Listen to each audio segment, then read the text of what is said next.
Estamos en el partido de Tapalqué, visitando la estancia vieja de Casares, llamada San Vicente. Este es el primer campo que adquiere Vicente Casares y Murrieta, el fundador de la familia en el Río de la Plata. Acá es donde aprendieron a hacerse estancieros sus hijos varones, quienes después trabajaron muchos campos en el área bonaerense. Actualmente San Vicente, con sus casas viejas y sus largas historias, pertenece a Enrique Casares, tartaranieto del fundador.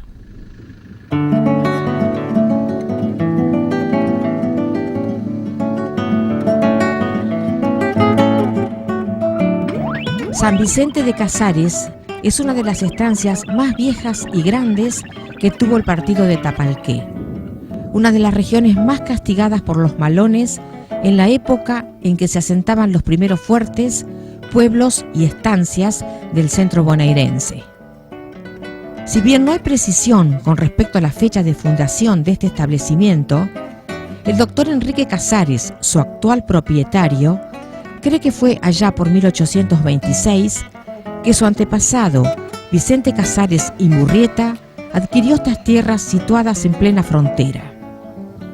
Eran 14 leguas cuadradas, equivalentes a unas 35.000 hectáreas, obtenidas durante la presidencia de Bernardino Rivadavia. El campo tenía su lado más extenso sobre el arroyo Tapalqué, del cual se decía que nunca se secaba. Por eso era un lugar de vacas en épocas de sequía. Vicente Casares y Murrieta, el primer dueño de estas tierras, es asimismo el fundador de la familia en el Río de la Plata. Había nacido en el País Vasco, en el Valle de Somorrosco, en 1791. Arribó a Buenos Aires en 1807, procedente de Vizcaya, España. Tras ir y venir varias veces entre América y Europa, se radicó definitivamente en Buenos Aires, donde se casó en 1821 con María Gervasia Rodríguez Roxo, con la cual formó una familia de 10 hijos. Dotado de gran espíritu de empresa y experimentado en la administración de grandes firmas bancarias, creó en Buenos Aires una compañía de navegación y negocios de ultramar a la que llamó Vicente Casares e Hijos.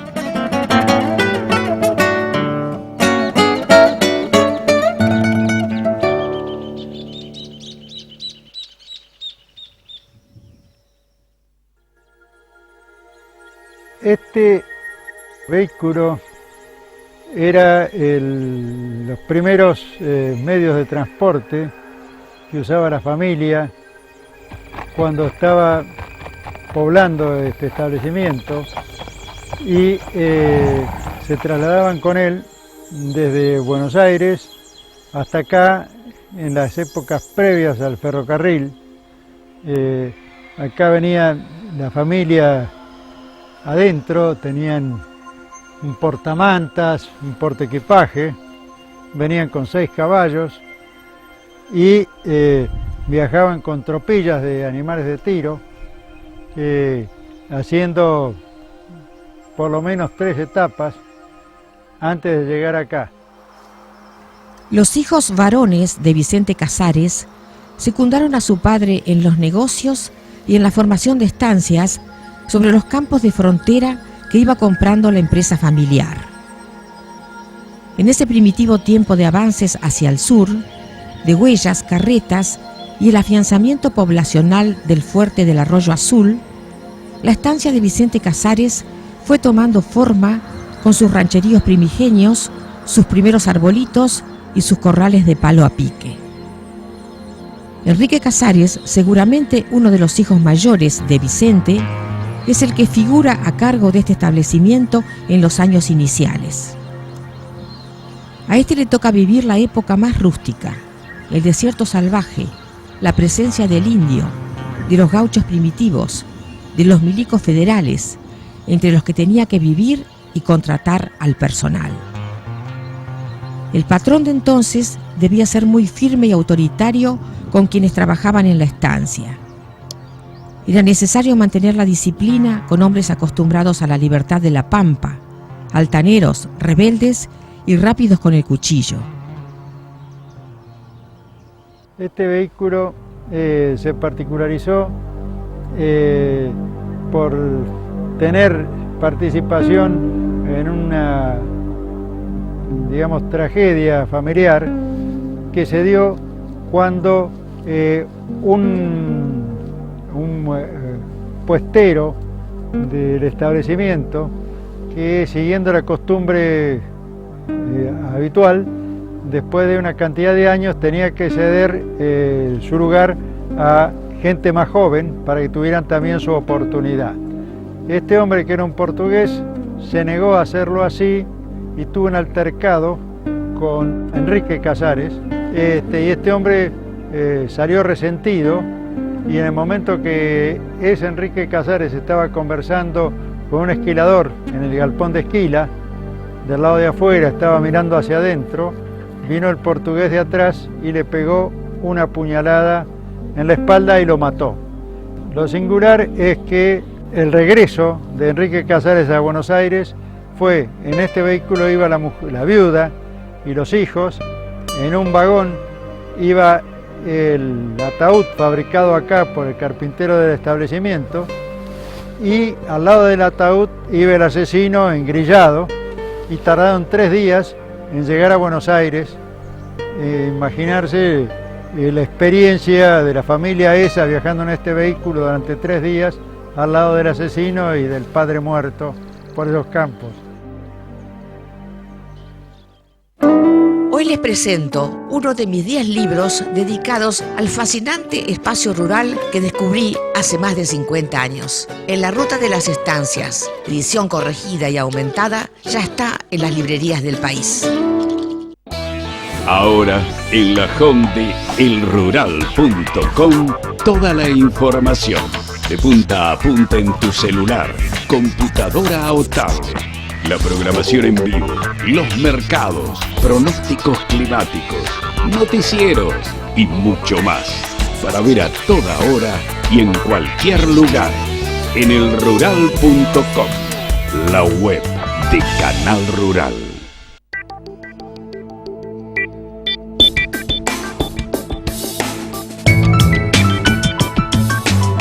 Patagonia, Argentina. Datos del tiempo para el jueves. Temperaturas máximas. Temperaturas mínimas. Precipitaciones. Y para el viernes, temperaturas máximas. Las mínimas. Y las precipitaciones.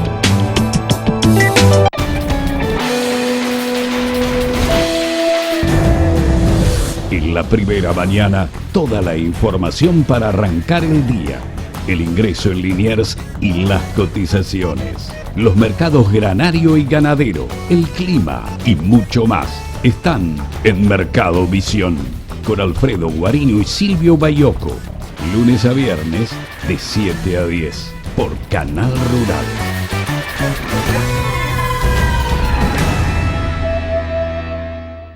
Seguimos compartiendo el país de las estancias. El casco de una estancia en el centro bonaerense, que se viene formando hace más de 170 años como este, es todo lo más viejo que puede ser y presenta una serie de construcciones que se han ido sumando a través del tiempo. Manteniendo una línea arquitectónica sencilla y funcional, este conjunto de instalaciones de trabajo pertenece al patrimonio de su producción y ofrecen una lectura que cuenta la historia del establecimiento.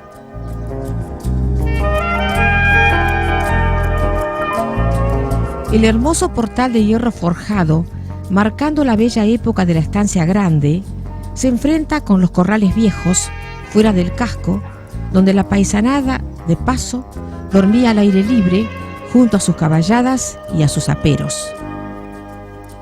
Las paredes vetustas de casas y galpones primitivos se agrupan en el sector de acceso, al lado de los pilares que marcan el límite del conjunto poblacional. Trasponiendo el portal, se abre una calle que lleva directamente a la casa principal, situada en el centro del casco. A los costados de este acceso se enfrentan dos construcciones alargadas de distinto uso y antigüedad. El cuerpo más viejo, de adobes y ladrillos pegados con barro, tiene pisos de tierra duros y lisos como un pavimento. Es la matera y cocina de los peones de a pie, es decir, de los que trabajaban en el mismo casco, ya que el personal de a caballo comía carne asada en el lugar donde se encontrara al mediodía. Esta cocina todavía tiene el fogón primitivo y luce las ollas típicas de los guisados y pucheros de campo. También tenía matadero, carnicería y despacho de carne para la gente del paraje. Enfrente se estira otro edificio de construcción posterior, bajo cuyos techados se ubican depósitos y varias dependencias de trabajo, como la herrería, carpintería, cuarto de aperos, de monturas, sogas, marcas y herramientas para trabajo con la hacienda. También está la cochera, amplia y profunda, donde guardan sus vejeces varios coches que pertenecieron a la familia Casares. Este carruaje importante, grande, se usaba para viajar entre Buenos Aires y La Estancia. Cuando el ferrocarril llegó a Las Flores y a Cacharí, se lo utilizaba para ir a la estación a buscar a la familia.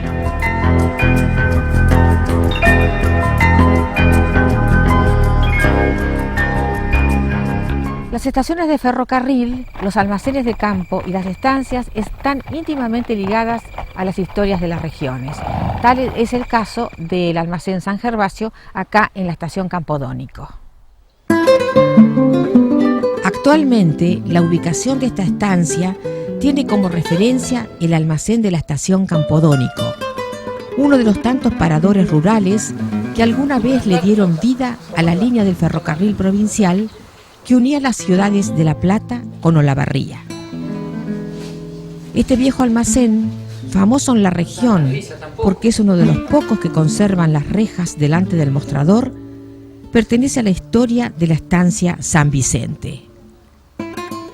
En su origen era la proveeduría del establecimiento, instalada allí por los hermanos Enrique y Francisco Casares.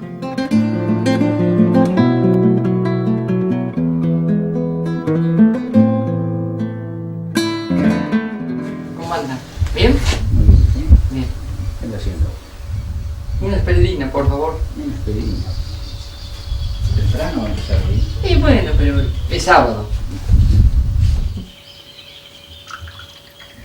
¿Está bien? Gracias. Suficiente. Cuando este establecimiento empezó a tomar mucha intensidad en su explotación, con mucha gente, se movía y necesitaba muchos insumos. Entonces, para evitar que en este lugar, que estaba la administración y vivía la familia, hubiera tránsito y acumulación de mercaderías, etcétera, decidió establecerse una proveeduría, y entonces en el extremo del campo, en el lugar San Gervasio, se instaló unos depósitos donde se acumulaba la mercadería necesaria para el funcionamiento del establecimiento, materiales, postes, alambres, lo que fuere, así como alimentos de boca, etcétera. Y entonces se puso al frente una persona de confianza, al cual se lo gratificaba mediante la concesión de la explotación de un establecimiento de ramos generales que tenía expendio de bebidas también para la gente de la zona. Ave María, patrón, sin pecado concebida, de vuelta atrás la bebida y de entre en aquel portón.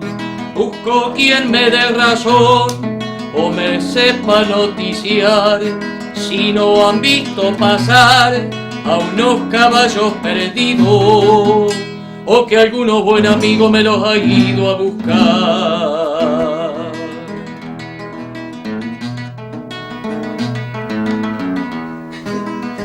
A la madrina gateada va a collar a un bagual, es lunanco el animal, punta de oreja rajada, va un zaino anca nevada y dos petizos comoteros de unos muchachos puesteros del lado de la Dorotea.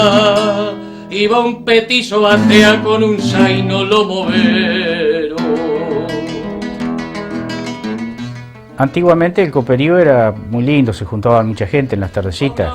Prácticamente no era solamente los fines de semana, sino todos los días, o los días de trenes desde la estación, el tren de pasajeros, venía la gente y de vuelta del tren llegaba a tomar la copa. Ahí se juntaban unos cuantos. La gente que se juntaba acá era muy buena. No hubo necesidad nunca de tener que solicitarle que deje el cuchillo, como ocurría en otras partes, o tener que sacar a alguno porque se estaba portando mal, que yo me acuerde nunca. Para la gente que se movía por las estancias de la zona, este almacén era una referencia muy importante, un parador necesario. No solo se detenía para aprovisionarse, para descansar, comer y cambiar los caballos, sino que se pernoctaba, durmiendo en las mismas carretas, en los carruajes o bajo el monte. El caso era descansar de los ajetreados viajes de entonces en un lugar protegido de la campaña. Por muchos años, este almacén estuvo atendido por un señor de apellido Vázquez, yerno de Francisco Casares, quien vivía allí con su familia y, a pesar de su ceguera, se ocupaba del negocio en forma muy eficaz.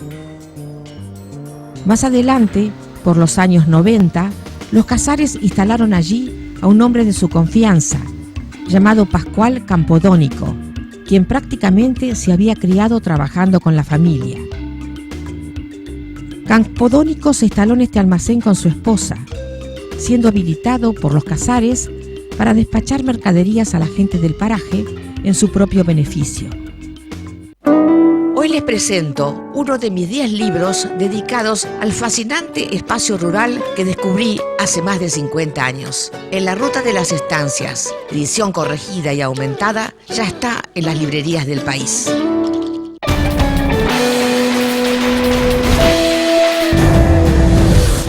Desde el norte de la Patagonia Argentina, el desarrollo de la ganadería intensiva, la horticultura, fruticultura y toda la producción regional están en Patagonia Rural, los sábados a las 23 por Canal Rural.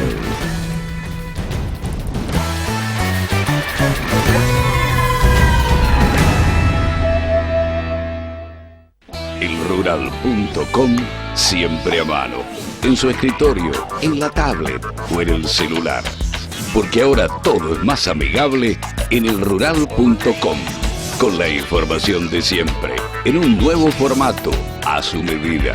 Lo esperamos en elrural.com, la web de Canal Rural.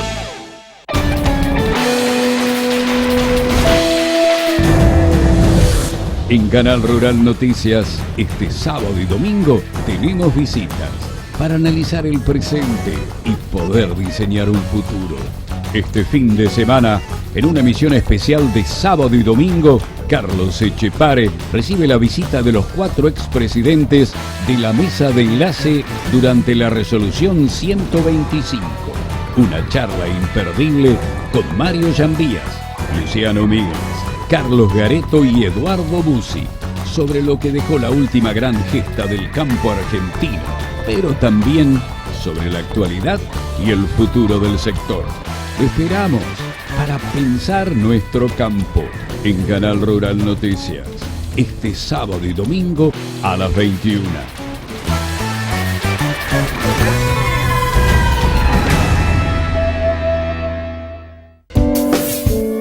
Ya comienza Ganadería con Todos.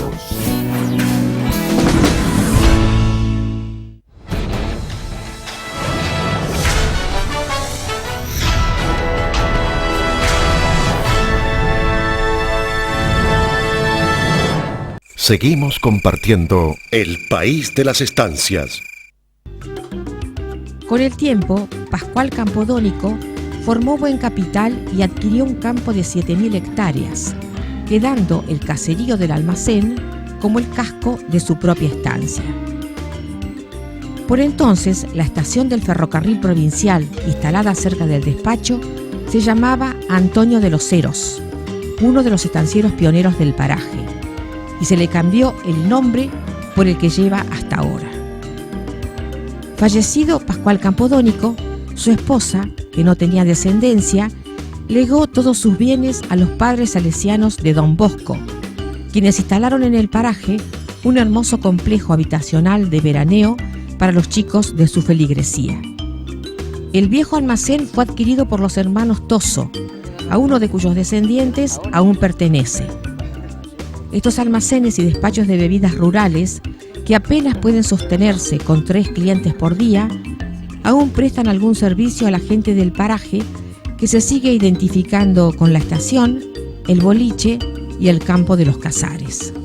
Y en la época del tren se juntaba mucha gente, inclusive nosotros hacíamos acopios de ave y huevos, embarcábamos en la estación para Buenos Aires, hacíamos reparto al campo, se compraba también.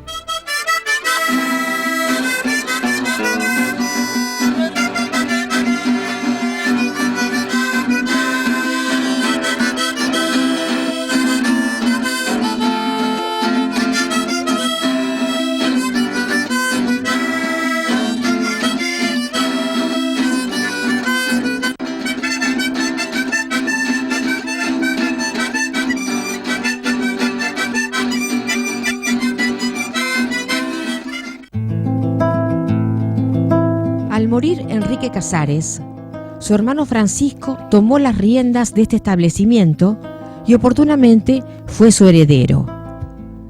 Francisco es el que da forma a la estancia tal como la vemos ahora, con muy pocas reformas. A este le tocó vivir la bella época del campo argentino, a fines del siglo XIX, y dotó a este establecimiento de todo lo más actualizado que se podía pedir en ese momento, tanto desde el punto de vista técnico como estético. Francisco Casares contrató un mayordomo inglés que vivió y administró por mucho tiempo esta estancia. También formó una cabaña de carneros merino y vacunos Shorton, con sus instalaciones en un lugar fuera del casco. Un día los galpones de la cabaña se quemaron totalmente y ya no fueron reconstruidos. La vivienda patronal, o la casa grande como le dicen en las estancias, no guarda memoria de su fecha de construcción. Simplemente es tan vieja como el establecimiento. Sufrió reformas y agregados hasta alcanzar la imagen actual. Quizás el momento de mayor esplendor de esta estancia se expresa a través de lo que queda del parque, de las arboledas exóticas y de los planteríos de adorno. La entrada de verjas situada frente al camino que venía desde la estación de Cacharí es el acceso principal a la estancia, viniendo desde Buenos Aires. Traspuesto este portal italo-criollo, una avenida bordeada de palmeras conducía directamente a la casa principal. Desde este emplazamiento central salían 4 calles opuestas, muy arboladas, que atravesaban el parque y salían a los 4 lados del campo. Nada queda de esas alamedas externas, pero en el parque se ven muchos caminos concéntricos que andan entre las arboledas y que caminándolos se descubren rincones que evidencian que esta fue una plantación importante, con un diseño estilo afrancesado, propio de la época de los grandes parques en nuestro país. Una pajarera, fuentes, estatuas semitapadas por los rameríos, leones de jardín, copones, sugieren un pasado opulento y romántico. En ese tiempo de esplendor botánico y estético, aquí trabajaban 30 peones de patio, nada más que para atender el jardín. Hasta había una red de cañerías subterráneas para el riego. Recordemos que las plantas de boj eran muy valoradas en los jardines antiguos porque se pueden podar dándoles diversas formas estatuarias. Se las usaba mucho para bordear caminos, cercar jardines y particularmente para construir laberintos, muy apreciados en la jardinería clásica.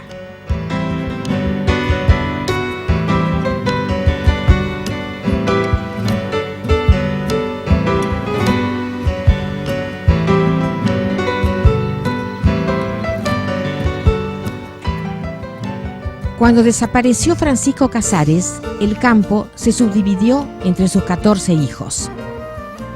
El casco madre, con una fracción y el nombre San Vicente, quedó para su esposa Isabel, quien a su vez legó este bien a su hija soltera llamada Elena. Años después, Elena Casares dejó esta estancia a su sobrino Enrique, quien había estado trabajando junto a ella en San Vicente desde los 17 años. Enrique Casares formó aquí su hogar y crió 4 hijos, entre los cuales Enrique es el actual propietario de esta estancia. Para hacer cabeza.